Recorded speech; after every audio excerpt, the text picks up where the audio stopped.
Guys, welcome to my video. మనకు ఈ వీడియోని స్పాన్సర్స్ చేస్తున్న వారు బైమోట్ షాపింగ్ యాప్. బైమోట్ ఈ shopping application is one of the online shopping app now available on Play Store and App Store. Friends, మనకు ఈ బైమోట్ షాపింగ్లో గ్రాసరీ ఐటమ్స్ కొనుగోలు చేయడానికి ఉపయోగించుకోవచ్చు.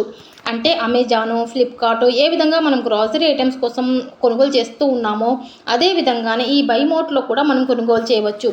అయితే ఇందులో నాణ్యత గల వస్తువులు చాలా తక్కువ ధరలకే మనకు దొరుకుతూ ఉన్నందువలన అందరూ కొనుగోలు చేయడానికి వీలవుతూ ఉంది. ఇక మనం మన వీడియోలకు వెళ్దామా?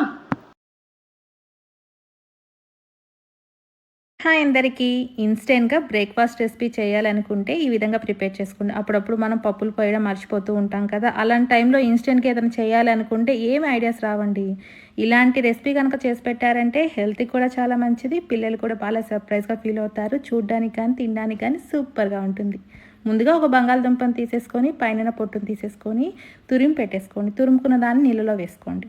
తర్వాత ఒక మిక్సింగ్ బౌల్లో 1 కప్ దాకా సూజీ రవ్వ, 1 కప్ పుల్లటి పెరుగు, అలాగే 1 కప్ వాటర్ వేసుకొని ఈ మిశ్రమాన్ని అంతా కూడా బాగా మిక్స్ చేసేసుకోండి. తర్వాత దీన్ని మూత పెట్టేసేసి ఒక అరగంట పాటు పక్కన పెట్టేసుకోండి. అప్పుడు సూజీ రవ్వ అంతా కూడా చక్కగా మెత్తగా నానిపోద్దండి. ఇప్పుడు ఒక అరగంట అయ్యాక దీన్నంతా కూడా మళ్ళీ ఒకసారి మిక్స్ చేసేసుకొని కన్సిస్టెన్సీ చూడండి ఎంత గట్టి పడిపోయిందో. ఇప్పుడు ఒక మిక్సీ జార్ తీసుకోండి. ఈ బ్యాటర్ని అంతా ఆ మిక్సీ జార్లోకి వేసుకొని ఎంత వీలైతే అంత మెత్తగా గ్రైండ్ చేసుకోండి. వాటర్ ఏమీ వేయాల్సిన పని లేదు, ఆల్రెడీ మనం ముందే వేసాం కాబట్టి సరిపోతుంది కన్సిస్టెన్సీ.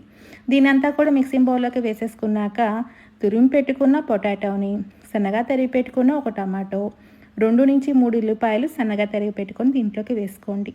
తురుముకున్న క్యారెట్ని వేసుకోండి. క్యారెట్ అనేది పూర్తిగా ఆప్షనల్ మాత్రమే. క్యారెట్తో పాటు మనం క్యాబేజీ కూడా తురిమి పెట్టుకొని వేసుకోవచ్చండి. సన్నగా తరిగి పెట్టుకున్న 3 పచ్చిమిరపకాయలు, 1/4 టేబుల్ స్పూన్ జీలకర్ర, టేస్ట్కి తగినంత సాల్ట్, 1/4 టేబుల్ స్పూన్ కారం వేసుకోండి. ఈ మిశ్రమాన్ని అంతా కూడా బాగా మిక్స్ చేసేసుకోండి. చూడండి కన్సిస్టెన్సీ మనకి దోశ పిండి ఉంటుంది కదా, ఆ కన్సిస్టెన్సీ వచ్చే వరకు అవసరమైతే కొద్దిగా వాటర్ని కూడా వేసుకోవచ్చు. చూడండి కన్సిస్టెన్సీ ఈ విధంగా ఉంది. కొంచెం గట్టిగా అనిపిస్తుంది కదా, ఒక చుక్క వాటర్ వేసుకొని మిక్స్ చేసేసుకోండి. దీనంతా కూడా ఇలా మిక్స్ చేసేసుకున్నాక కన్సిస్టెన్సీని చెక్ చేసుకొని దీంట్లోనే 1/4 టేబుల్ స్పూన్ దాకా బేకింగ్ సోడాని వేసుకోండి. బేకింగ్ సోడా వేసుకున్నాక ఎమ్మటే మనం వీటిని సెట్ దోశల్లా వేసేసుకోవచ్చండి. స్టవ్ వెలిగించుకొని ఒక బాండీలో 1 టేబుల్ స్పూన్ దాకా నూనెని వేసుకోండి. అలాగే కొద్దిగా నువ్వులు జల్లుకోండి. దీంట్లో సన్నగా తరిగి పెట్టుకున్న కరివేపాకు వేసుకొని ఈ మిశ్రమాన్ని మనం కలిపెట్టుకున్న మిశ్రమాన్ని 2-3 గరిటెల దాకా పిండిని వేసుకోండి. కొంచెం మందంగానే వేసుకోవాలి. తర్వాత medium to high flame adjust చేసేసుకోండి స్టవ్ అనేది.